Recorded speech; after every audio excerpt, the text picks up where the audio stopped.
Welcome. Thank you. I hope you're well. By His grace. Great.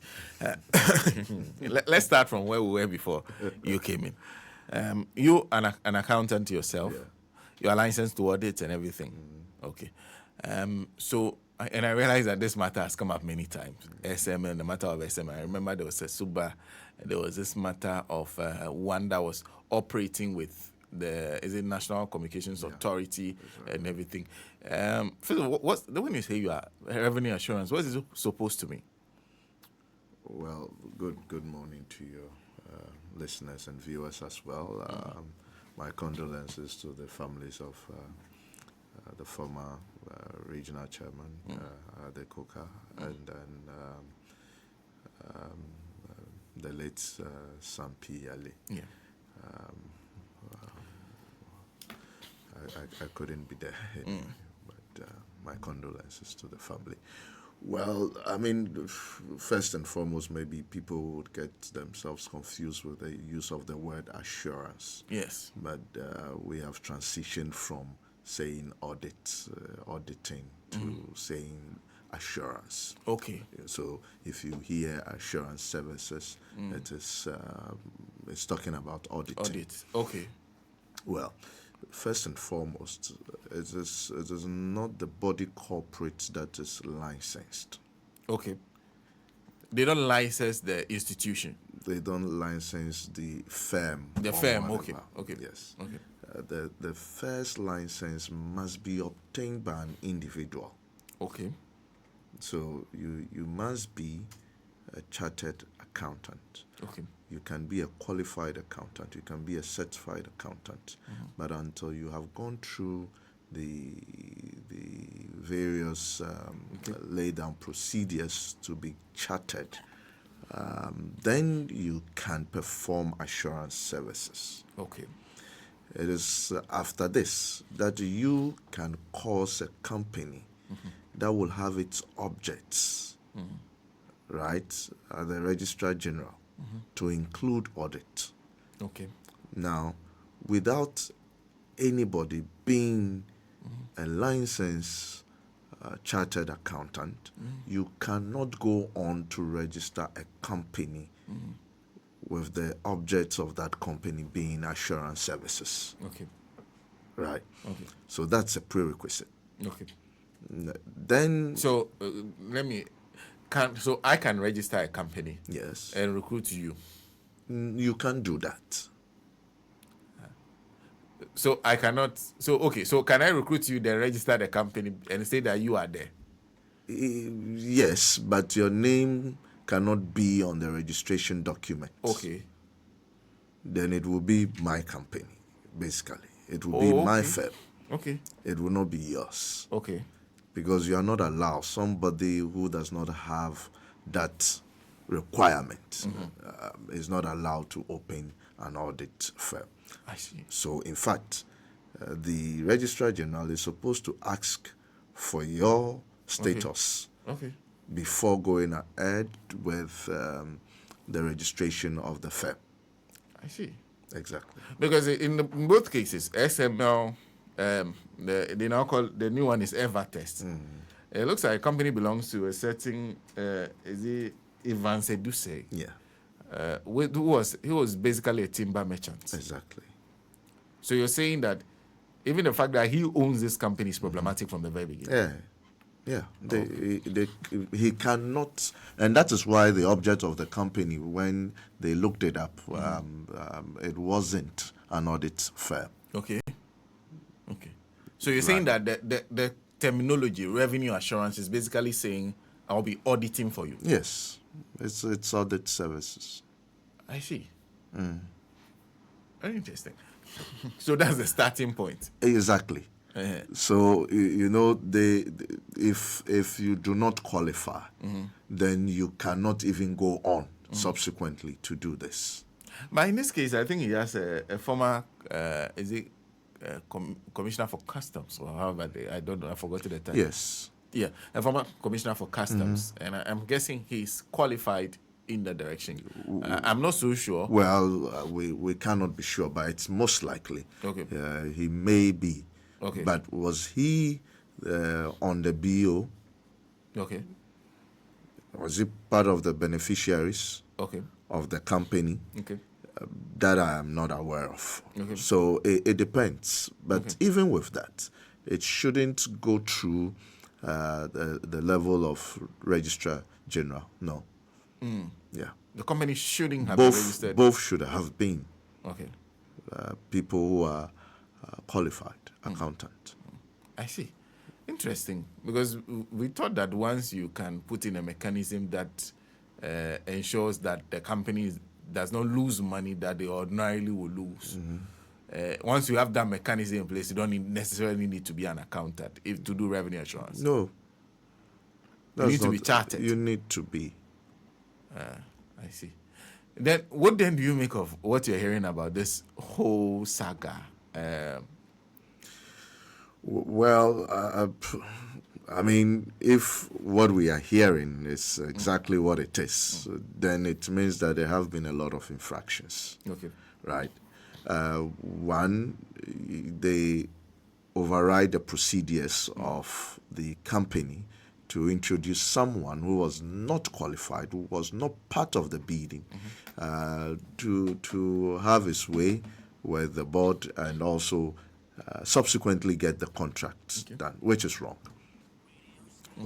Two, whoever introduced the person have flouted the same laid down procedures they probably instituted to ensure that the processes are done in a fair and open and transparent manner. And so if that happened, then somebody circumvented the entire process.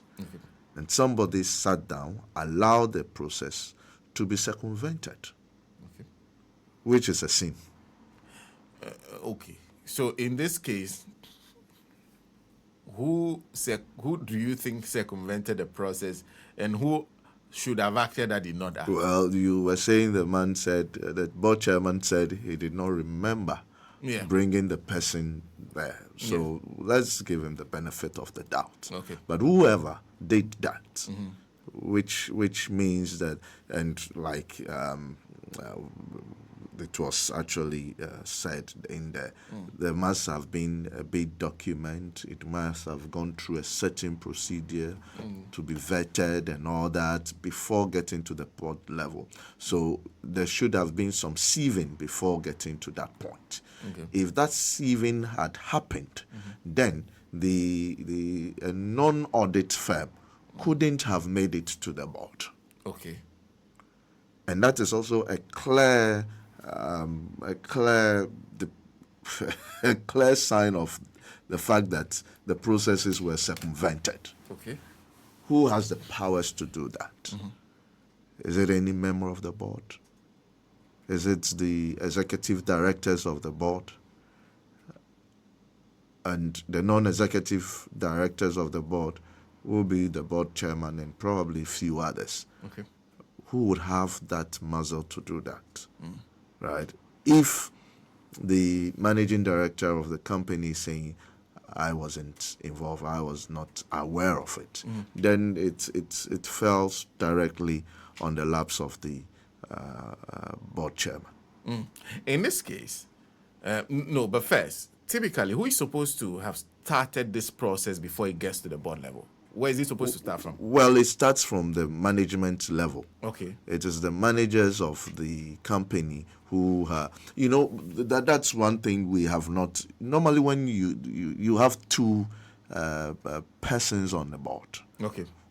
One is either an executive director that is involved with the day-to-day activities of the company, and they have a fiduciary duty to perform. Okay. And then you have another who is a non-executive board member of the board. Now, the non-executive members do not have anything to do with the day-to-day operations of the company. Okay. Theirs is more advisory in nature. Okay. And therefore, certain duties are not linked to them. Okay. Now, in most of these things we are talking about, it has to have come from the executive directors. Okay. they would ensure the various procedures are adhered to and all that before they present the finality to the board itself. And for the board, normally the people will even have a tender committee and all that to make sure that all the processes are vetted and all that before it gets to the board to take a decision. So, well, I don't know how they were making. From what I hear, it looks like the board was basically the committee. Yeah. Which shouldn't have been the case. Normally, you set up a sub-board committee to take care of that. If the company does not have a standing committee that works responsible for these valuations and all that when it comes to contracts. So when it gets to the board, it's basically either a matter of approval. So how many approvals do you need from the board? Do you need approval from the board when you start the process of so let's say I want to do, somebody has proposed that I want to do revenue assurance. What do? Do I take it to the board and say this is what we want to do? Then the board gives you go ahead before you start the process. Then go back to the board when you're done with the process for approval. Yeah. Okay. Yes, that's exactly what you do. Right. You may have as management realize a certain shortfall, and therefore you want to take an action and you propose that to the board, and the board accepts. The board cannot say, I have accepted it and I am going to deal with the entire process. It goes back to the company again to do all the necessary work that needs to be done, due diligence and all that, and then bring it back to the board and say, we are done with this, and this is the results. And then maybe we have selected, these were the 2 or 3 people who were like the best to perform this job. And then the board would probably look at other things in terms of fees, in terms of their qualification, make sure that what they say they are actually, but most of the things, the information of all these things would have been brought by the executive directors. Or that committee that actually worked on it. So you will have all the documents in front of you.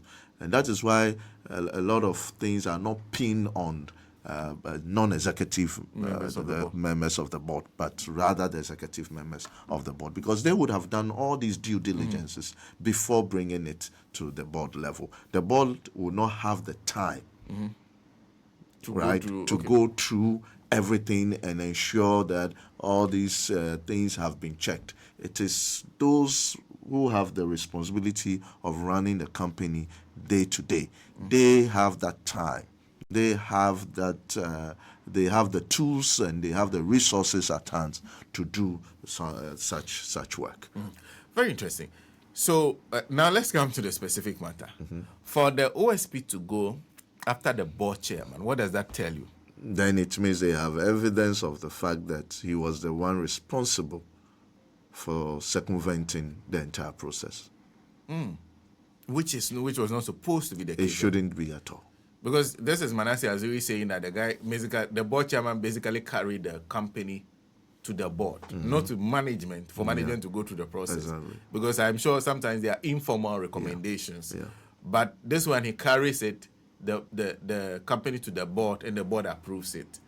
So ultimate responsibility now will lie on his head. Yes, because this should have been on the head of the executive director, the managing director of the company. And so if it is not on her head, then it means that clearly there is some form of evidence that the one being held accountable is the one who circumvented the processes and procedures. Well, we'll see how this goes, because Paul Adom Otchere seems to be suggesting, I don't know anything. That was the video he did before he went in before the social prosecutor. I have limited... He was saying, essentially, I have limited information on this. I am the board chair, so I don't get involved in all these things. The only thing is that the management handled everything. Even I don't know the money. Can the board chair say, I didn't even know that they signed a contract? Well, yes, the contract, it depends.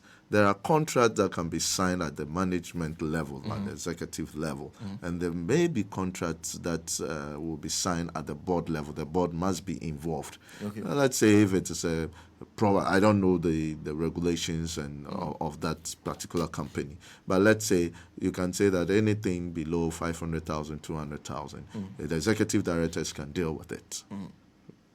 But anything beyond $1 million, then it has to come to the board for approval. And there are times that even if it is beyond, it probably had to go because it is more of a parastatal company. It may go to the ministry of some sort because of the amount involved. And so, yes, there are levels when it comes to those approvals. And therefore, if this was up to the level of the board, then it means that the board would have been aware of the signing of such an agreement, unless it is not. It is below the board's approval, and the executive directors, took charge of it. Then it's another issue.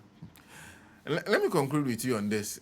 Our time is running out very fast, faster than I thought. But this is a training matter, so I wanted to take your views on it, knowing your expertise. What then do you make of this idea of this model of revenue assurance that, there was Osula who was accused of one. They said they bought some high-grade equipments that were connected to the mobile telecommunication companies that will track whether or not they are paying the right among others. And I remember at the early stage of the Nadu administration was a big matter. Then there was SML, who they are also talking about high-tech equipment that have helped the MP and others to save money that was contracted by the GRA. Then we're talking about Evertest now. What do you make of this whole model of revenue assurance? That seems to sound like an ICT solution kind of thing. What do you make of this? Let's make it simple. It's a new vehicle for corruption. A vehicle for corruption? Yeah.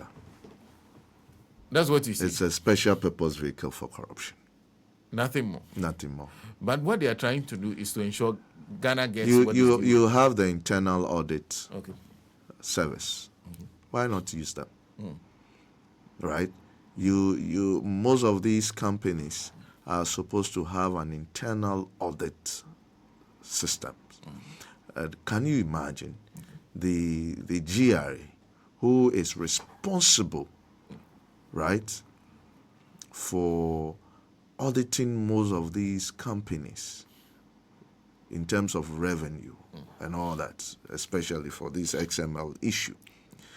Where rather outsourcing, they have trained people for years, they have all the knowledge, I have dealt with them, there are very brilliant people there, for the purpose of what I can't mention it, but there are very great minds there. Okay. And then you bypass all these guys and then go pick somebody who is on retirement and then put him there and then pay him all sort of monies when they don't even have the capacity to do it.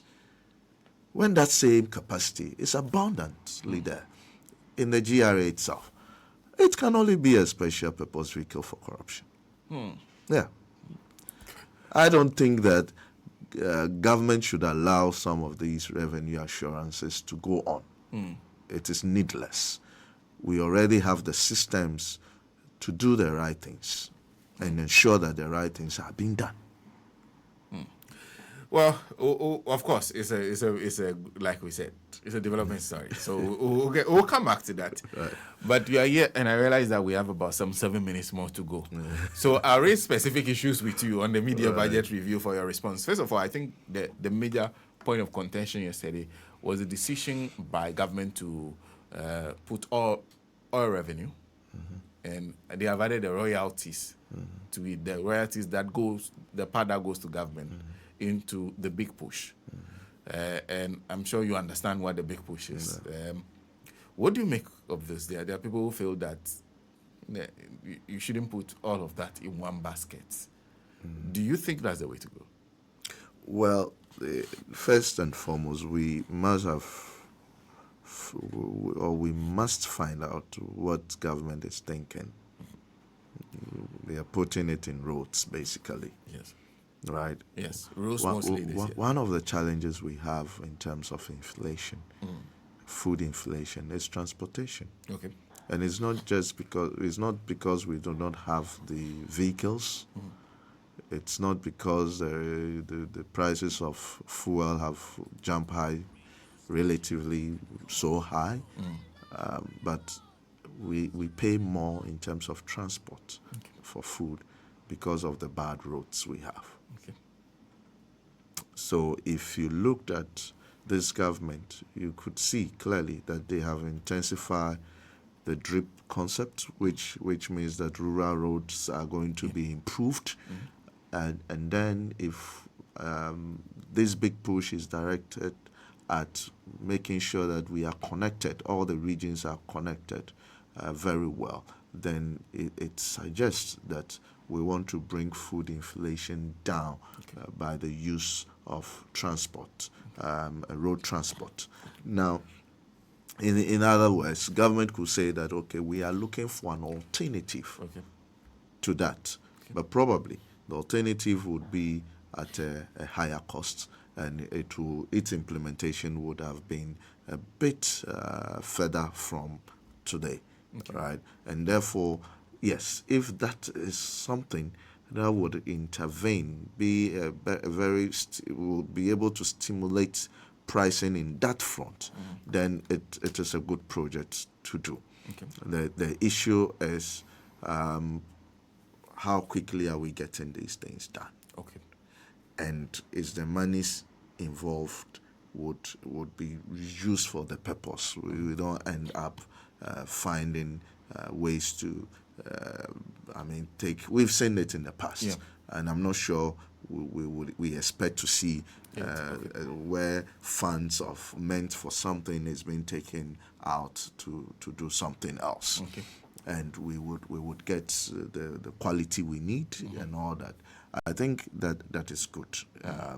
And the justification will come from the outcomes. If that improves pricing for us in terms of food, which we've been struggling to bring down, then I think it's a good thing. It's sad that we are not that connected. All the regions, you struggle. Yeah, really. Anytime we have maybe funerals or anything at the Bronga Half, because I like to drive myself, I would never go. Really? Yes, I would never go. If you ask me to go to somewhere in Sunyani and all Bono regions, I will never go. Why? Because of the quality of the roads? Because of the quality of the roads, because of the time I will spend driving and all that. It doesn't make sense if you look at the distance. If I'm driving somewhere else, the same distance, it is easy for me to go and return in good time.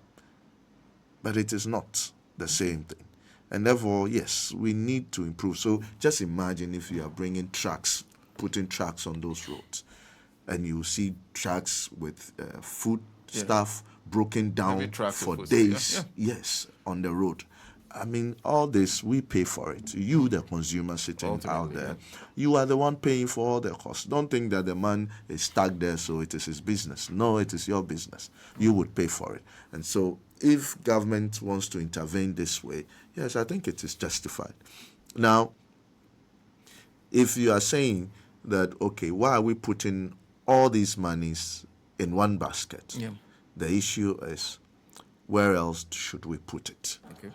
Is there a significant burden on us, need on us to put it somewhere else, aside fixing our roads and making sure that we are well connected and we can get food down south at a cheaper, more reliable place and all that. So we just cannot criticize. If you want to criticize, say, okay, we need money in this sector. And therefore, putting everything in there will not help. But as it stands now, looking at the outturn so far, it suggests to me that it is well covered, right? Somebody can say that, okay, we are suppressing expenditure. But is that affecting the running of the country? No. We are running fine so far. So the issue is you must justify it. Okay, is there an urgent need somewhere where you think part of that money should go to? Yeah. Okay. Are we not able to pay our debt so far? We've paid all our debts on time.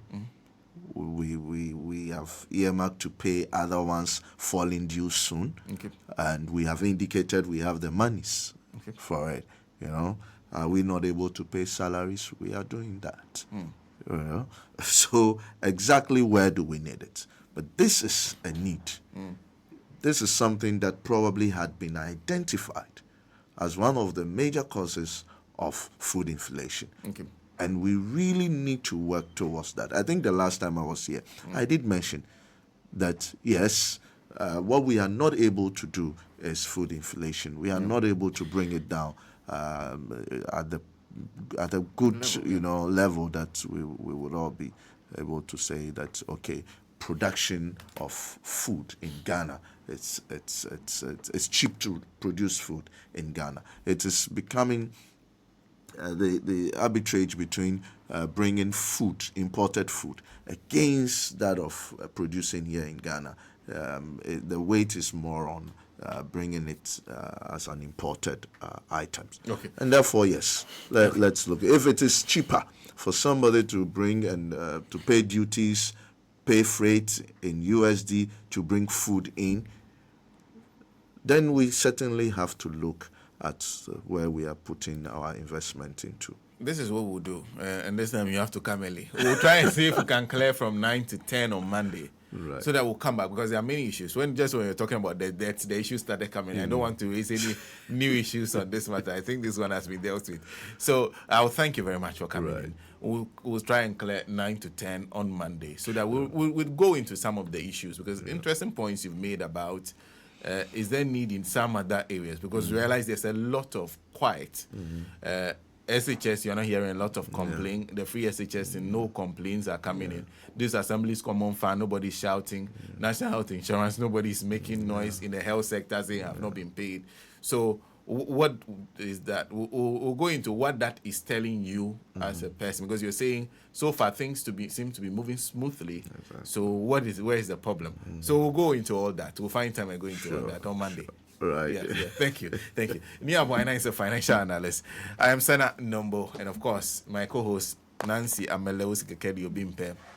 There's Stephen Mreku. Show is produced by Patrick Asford Wade. A big thank you to Alaska B, who produced Facebook Live. Well, let me end by saying a happy birthday to my very good friend Isabella Ekuya Ejakwa. You celebrate your birthday today. A happy birthday.